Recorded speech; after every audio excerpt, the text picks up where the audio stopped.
स्वागत है आप सबका। मैं डॉक्टर गजेंद्र सिंह शेखावत मोता महाविद्यालय शाहजहांपुर से आपका ऑनलाइन क्लास में स्वागत करता हूं। आप मस्त होंगे, स्वस्थ होंगे और पढ़ाई कर रहे होंगे।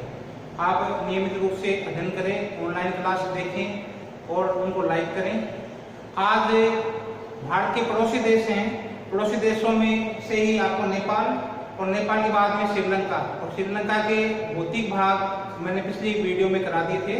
आज उससे आगे ही श्रीलंका के जो जलवायु है, श्रीलंका के प्राकृतिक वनस्पति है, श्रीलंका की मिट्टी है, इसके बारे में आज अपन अध्ययन करेंगे। जलवायु पहला पॉइंट आपका है इसमें जलवायु में श्रीलंका की जो जलवायु है वो मानसूनी जलवायु है की विशेषता रखती है। मानसूनी जलवायु है श्रीलंका की विशेषता। जो मानसूनी जलवायु की होती है वो जलवायु की पूरी विशेषता है वो श्रीलंका में भी मिलती है। मानसून विशेषकर इनके दक्षिणी पूर्वी मानसूनी हवाओं के सर्वप्रथम यहीं प्रवेश करता है। जैसे ही मानसून आता है, ये आपका श्रीलंका का भाग है, तो इसका ये दक्षिणी जितना भी मानसून शुरू होता है और भारत में और श्रीलंका में मानसून आता है, तो इसका दक्षिणी पूर्वी मानसून जैसे ही यहाँ प्रवेश करता है, यहाँ से ये देखो ये दक्षिण पूर्वी मानसून की दिखा रखा है, ये दक्षिण पूर्वी मानसून है। सबसे पहले क्या है, श्रीलंका में प्रवेश करता है। जैसे ही दक्षिण पूर्वी मानसून आता है, शुरुआत होती है, तो दक्षिणी पूर्वी मानसून की शुरुआत होती है, उसका प्रथम मार्ग है या सर्वप्रथम यही श्रीलंका वाला भाग है, ये पड़ता है। तो दक्षिणी पूर्वी मानसूनी हवाओं का मार्ग में सर्वप्रथम ये पड़ता है। शीतकालीन हवाओं का प्रभाव भी इस द्वीप पर पड़ता है।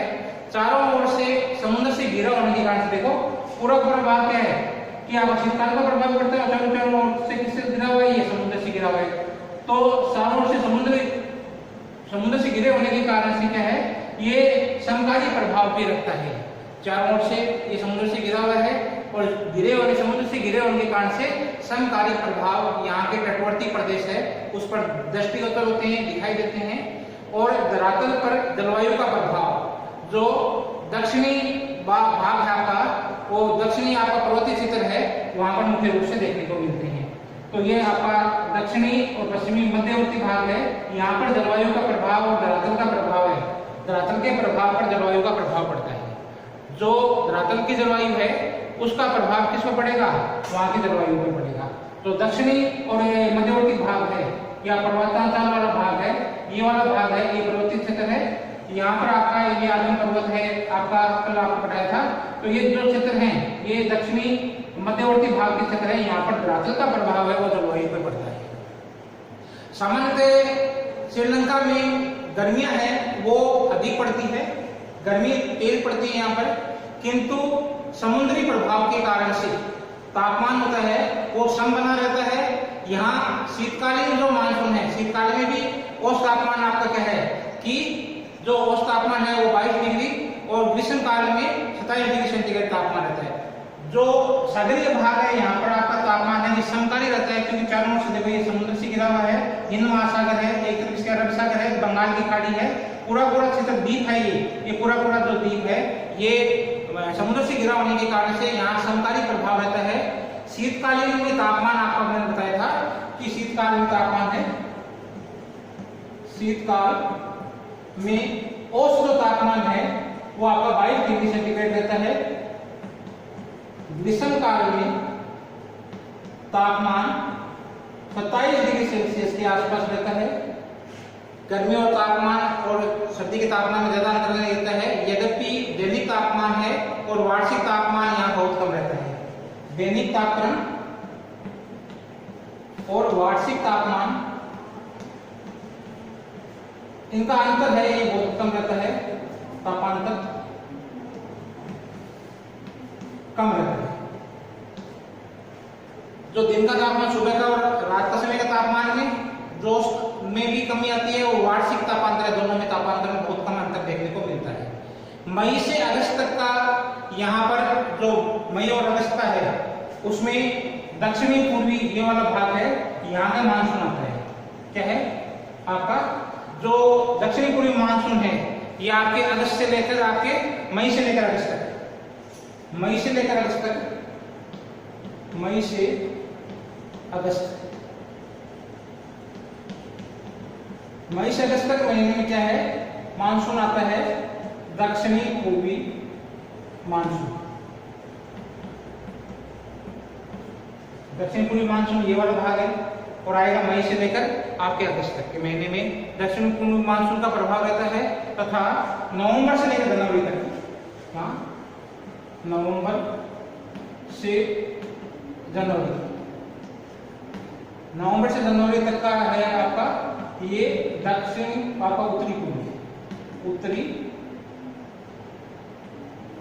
पूर्वी मानसून, इसका प्रभाव रहता है उत्तरी पूर्वी मानसून, जो आपका नवंबर से लेकर दिसंबर तक का, जनवरी तक का जो आपका मौसम टाइम रहता है, इसमें जो ये वाला भाग है आपका, जो मानसून आएगा वो उत्तर पूर्व से आएगा, और जो मई अगस्त सितंबर में आएगा वो आपका दक्षिण पूर्व, और नवंबर से लेकर जो जनवरी तक आएगा वो उत्तर पूर्व से मानसून में बरसात होती है, मानसून का प्रभाव अधिक रहता है। तथा जो उत्तरी पूर्वी हवाएं चलती है वो आपके नवंबर से लेकर जनवरी तक चलती है। मई का महीना सबसे आपका गर्म महीना होता है, मई सबसे गर्म महीना, मई का महीना होता है वो आपका सबसे गर्म महीना है। इसमें जो आपका तापमान है ये आपका 37.8 डिग्री सेल्सियस यहाँ का तापमान हो जाता है। तापमान है, गर्मी के समय तापमान यहाँ पर अधिक रहता है। श्रीलंका में यदि वर्षा का वितरण देखें तो वर्षा के वितरण में अत्यधिक भिन्नता देखने को मिलती है। वर्षा के आधार पर क्रम से इसे आर्द्र और शुष्क दो भागों में विभाजित करते हैं। एक भाग हो गया आर्द्र, वर्षा के हिसाब से क्या होगा, आर्द्र भाग है, आर्द्र प्रदेश और शुष्क प्रदेश, दो भागों में बांटते हैं इसको। श्रीलंका को वर्षा की दृष्टि देखें तो भिन्नता मिलती है, और वर्षा के वितरण को देखें तो यहाँ दो भागों में विभाजित कर लेते हैं, आंध्र प्रदेश और शुष्क प्रदेश, दो भाग हैं। आंध्र प्रदेश में अधिकतम जो वर्षा है आपकी, वो वर्षा 500 सेंटीमीटर तक पहुंच जाती है। यहाँ पर वर्षा है ये 500 सेंटीमीटर, और जो शुष्क प्रदेश है इसमें वर्षा 200 सेंटीमीटर से भी कम देखने को मिलती है। शुष्क प्रदेश में यहाँ का जो आंध्र प्रदेश है इसके अंतर्गत आपका जो दक्षिणी और पश्चिमी श्रीलंका का है और मध्यवर्ती पर्वतांचल है वहां पर मुख्य रूप से देखने को मिलते हैं। शेष भाग है वो शुष्क प्रदेश के अंतर्गत सम्मिलित करते हैं। शुष्क प्रदेश में और आंध्र प्रदेश दो भागों में बांट लिया इस प्रदेश श्रीलंका को। आंध्र प्रदेश के अंतर्गत ये देखो आपका जो आंध्र प्रदेश है ये जो पर्वतांचल है और दक्षिण पश्चिम ये देखो आपको दक्षिण पश्चिम वाला भाग और मध्यवर्ती जो पर्वतांचल है, पर्वतीय क्षेत्र है, ये देखो यहाँ पर आपका क्या है, दक्षिण पश्चिमी भाग और पर्वतीय भाग। ये भाग ये देखो यहाँ पर शक्ति मात्रा दी गई, कौन सा भाग है, दक्षिण पश्चिम हो गया, और आपका जो ऊपर वाला भाग मध्यवर्ती भाग है। तो यहाँ पर बरसात की मात्रा अधिक है। इस क्षेत्र को क्या कहा जाता है, आंध्र प्रदेश कहा जाता है। जबकि पूरा शेष भाग है, ये देखो ये पूरा दापना वाला प्रदेश है, ये उत्तरी मैदानी प्रदेश है, और जो पूर्वी आपका तटवर्ती प्रदेश है ये पूरा दक्षिण पूर्व तटीय प्रदेश है। यहाँ पर पूरा भाग है शुष्क प्रदेश के अंतर्गत सम्मिलित किया जाता है। यहाँ बरसात की मात्रा कम होती है। जो आपका मध्यवर्ती भाग है, पर्वतीय क्षेत्र है, यहाँ पर बरसात अधिक होती है। देश के शेष भाग में बरसात की मात्रा होती है वो कम होती है। वर्षा का वितरण यदि देखें तो आपको देखो ये पूरा प्रदेश आपका शुष्क प्रदेश के अंतर्गत सम्मिलित किया जाता है। जबकि जो दक्षिण और पश्चिम वाला भाग है यहाँ बरसात की मात्रा सबसे अधिक है। और यहाँ आपको कल के पेपर में बताया था कि यहाँ पर जो आपका पर्वतीय क्षेत्र है ये दक्षिण मध्यवर्ती भाग है, यहाँ पर बरसात की मात्रा भी अधिक है, और दक्षिण पश्चिमी भाग है यहाँ पर बरसात की मात्रा अधिक है। मध्यवर्ती भाग है ये पर्वतांचल वाला भाग है, यहाँ पर बरसात की मात्रा अधिक है। दूसरा अपना टॉपिक है इसी में ही प्राकृतिक वनस्पति। पूरा जलवायु से जुड़ा हुआ भाग है प्राकृतिक वनस्पति।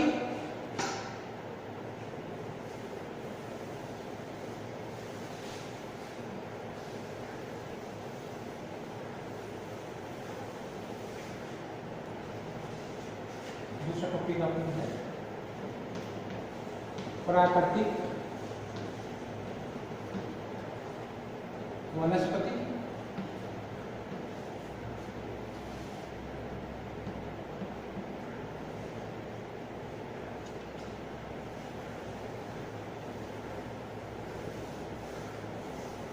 प्राकृतिक वनस्पति के अंतर्गत देखे जाए तो श्रीलंका की जो जलवायु है इसका विशेष प्रभाव है वो आंध्र प्रदेश, जहां वर्षा की मात्रा अधिक है, तापमान उच्च अधिक रहता है, वहां प्राकृतिक वनस्पति का विकास भी उपयुक्त हुआ है।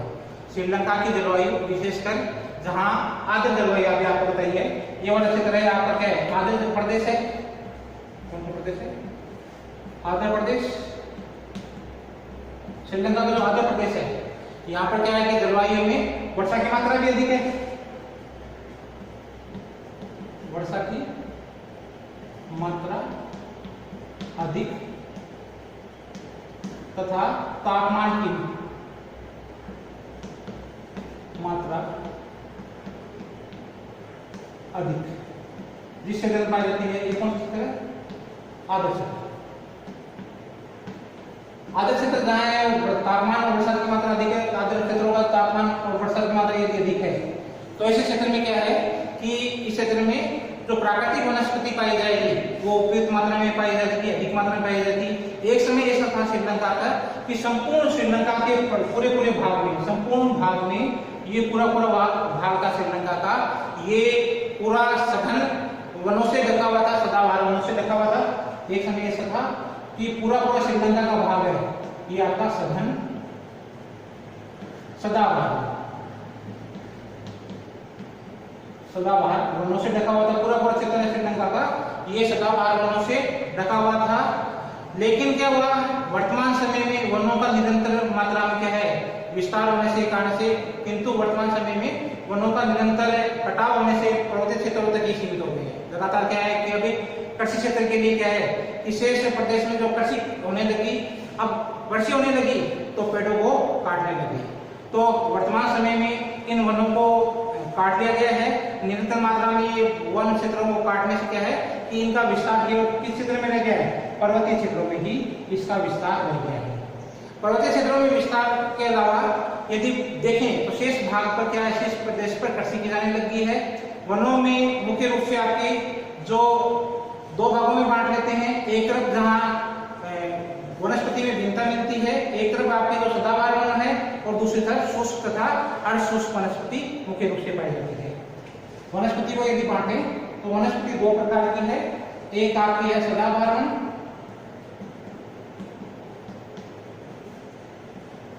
और दूसरे प्रकार की वनस्पति है ये शुष्क वनस्पति और अर्धशुष्क। इन वनस्पति को दो भागों में बांटा था, सदाबहार वन और शुष्क वन। दो प्रदेशों आपके जो श्रीलंका है, श्रीलंका की वनस्पति को दो भागों में बांटते हैं। वैसे श्रीलंका की वनस्पति में भिन्नता देखने को मिलती है, एक तरफ जहां सदाबहार वन है तो दूसरी तरफ शुष्क तथा अर्धशुष्क वन है। वनों में आपके रबड़ है, रबड़, सिंकोना, रबड़, सिंकोना, नारियल मुख्य रूप से आपको देखने को मिलते हैं। श्रीलंका के जो पेड़ है, गट्टा पाड़चा आपका है, आबानुस है, गट्टा पाड़चा, आबानुस।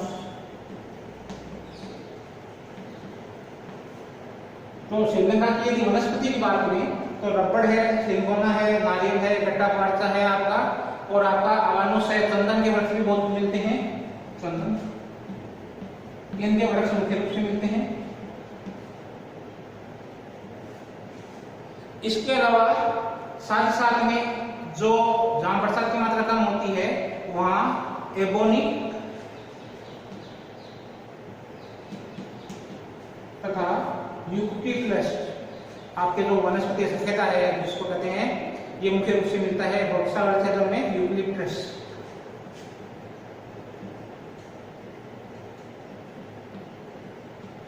यूकेलिप्टस का पौधा है, ये भी जहां बरसात की मात्रा कम होती है वहां पर आपके यूकेलिप्टस का पौधा और एबोनी का पौधा मुख्य रूप से मिलता है। तटवर्ती प्रदेशों में नारियल बहुत ज्यादा मिलता है। जो तटीय क्षेत्र है वहां नारियल का पौधा, नारियल का वृक्ष मुख्य रूप से तटवर्ती प्रदेश, तटीय क्षेत्र है, वहां तटीय क्षेत्र है, तटीय क्षेत्र में आपके नारियल का वृक्ष मुख्य रूप से देखने को मिलता है।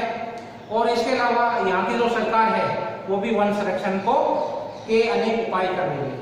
जो यहाँ की सरकार है, सरकार भी क्या है, वन संरक्षण, वन संरक्षण के लिए बहुत सारा काम कर रही है।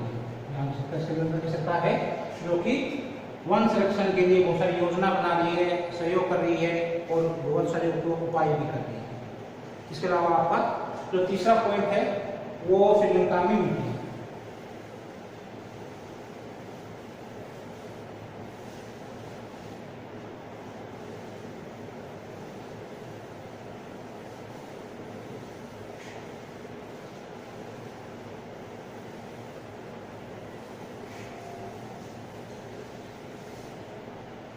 तीसरा आपका इसी में पॉइंट है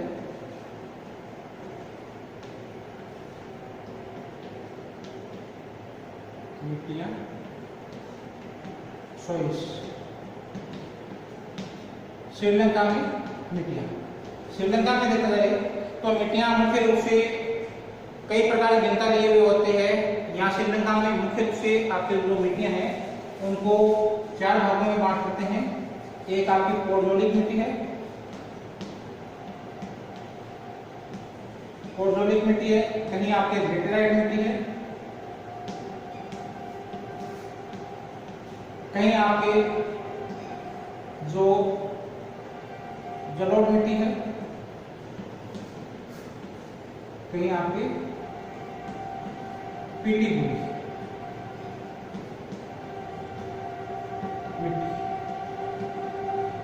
श्रीलंका मुख्य रूप से देखने को मिलती है। श्रीलंका में जहाँ तक मिट्टी की बात करें अपन, तो श्रीलंका का जो आंध्र प्रदेश है वहाँ की मिट्टी है, जो वहाँ की मिट्टी है वो आपकी पोडोलिक प्रकार की है। श्रीलंका का जो आंध्र भाग है, श्रीलंका का जो आंध्र प्रदेश है, आंध्र प्रदेश की मिट्टी है वो आपकी पोडोलिक प्रकार की मिट्टी है। इसके विभिन्न प्रदेशों के भूभाग की मिट्टियों में स्थानीय भिन्नता देखने को मिलती है। जिन प्रदेशों में निचला भाग है वहां आपकी लेटेराइट मिट्टी मिलती है। मुख्य रूप से क्या है कि श्रीलंका के जो निचला भाग है, निचले भाग में लेटेराइट प्रकार की मिट्टी मिलती है। और जो आंध्र प्रदेश है, आंध्र प्रदेश की मिट्टी कौन सी होगी, पोडोलिक प्रकार की मिट्टी होगी। और निचला भाग है श्रीलंका का निचला भाग किस प्रकार की मिट्टी है, लेटेराइट प्रकार की मिट्टी है। जो आपके कैंडी और केगाल जिले हैं वहां लाल पीली मिट्टी, लेटेराइट मिट्टी मिलती है। लेटेराइट प्रकार का एक स्थान है कैंडी, केना। इन जिलों में जो मिट्टी का प्रकार है, कैंडी और केना जिलों में मिट्टी का प्रकार है वो आपका लाल पीला लेटेराइट मिट्टी का, लेटेराइट मिट्टी का एक प्रकार है। तो इन जिलों में आपके कैंडी और केनाल जिले हैं, इनमें आपके क्या है आप मिट्टी है और लेटेराइट प्रकार की है और लाल और पीली मिट्टी देखने को मिलती है मुख्य रूप से। इसी प्रकार जो कुछ भाग ऐसे हैं जहाँ लाल पीली पोडोलिक मिट्टी भी मिलती है, लाल पीली पोडोलिक।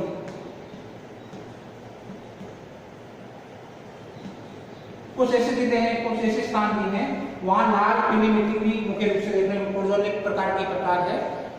उसमें मुख्य रूप से कुछ भाग ऐसे हैं जहाँ लाल पीली पोडोलिक मिट्टी भी मुख्य रूप से देखने को मिलती है।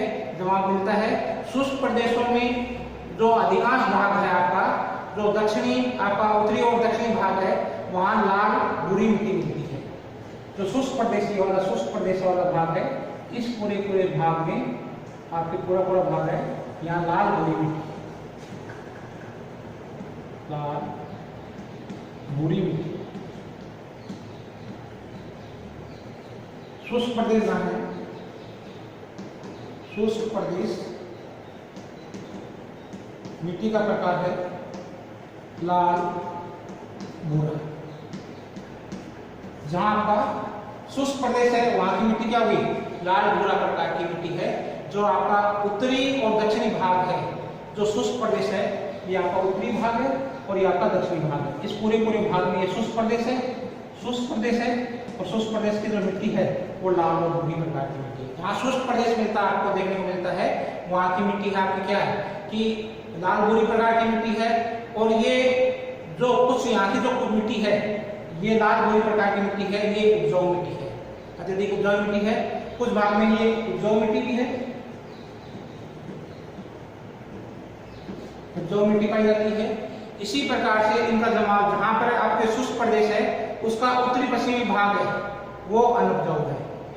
जो उसका उत्तरी पश्चिमी भाग है ये वाला भाग है, यहाँ की मिट्टी क्या है आपकी अनुपजाऊ है।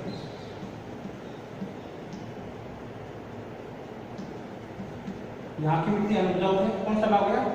उत्तरी पश्चिमी भाग है जो श्रीलंका का वो अनुपजाऊ है, जबकि जो उत्तरी दक्षिणी भाग है वहाँ लाल भूरी मिट्टी पाई जाती है। और लाल जो पोर्जोलिक मिट्टी है ये इसका विस्तार भी है, ये अत्यधिक उपजाऊ मिट्टी होती है। आपकी जो मिट्टी में है तो लाल जो भूरी मिट्टी है ये उपजाऊ मिट्टी है, जबकि जो आपके कुछ भाग आपका जो श्रीलंका का उत्तरी पश्चिमी भाग है वो अनुपजाऊ मिट्टी पाई जाती है। इसके अलावा शुष्क प्रदेशों में जो लाल पीली मिट्टी है ये कम उपजाऊ मिट्टी है।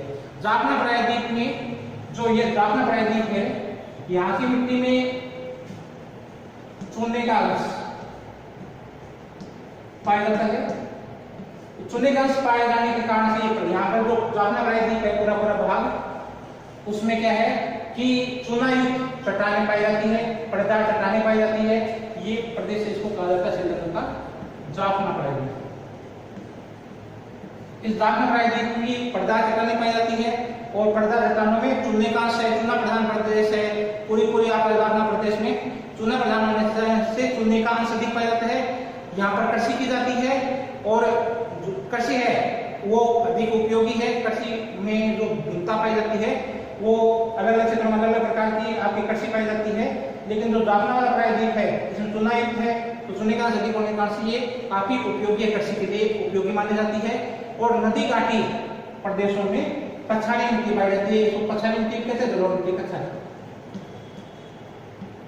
कछारी मिट्टी भी है और जलोढ़ मिट्टी। ये नदी घाटी क्षेत्रों में, नदी घाटियों में कछारी मिट्टी मिलती है। और ये कछारी मिट्टी होती है काफी महत्वपूर्ण होती है, उपजाऊ मिट्टी होती है। और ये नदी घाटी में मिलती है और महागंगा में भी। जो नदी है नदी घाटी में मुख्य नदी श्रीलंका की सबसे बड़ी नदी बताइए आपको महागंगा।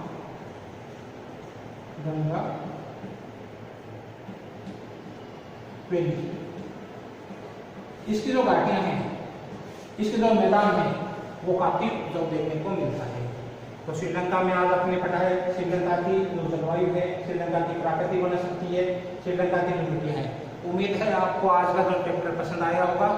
आप ज़्यादा से ज़्यादा पढ़ाई करें, मेहनत करें और आप ज़्यादा से ज़्यादा क्या है इसमें सहयोग करेंगे। Thank you very much.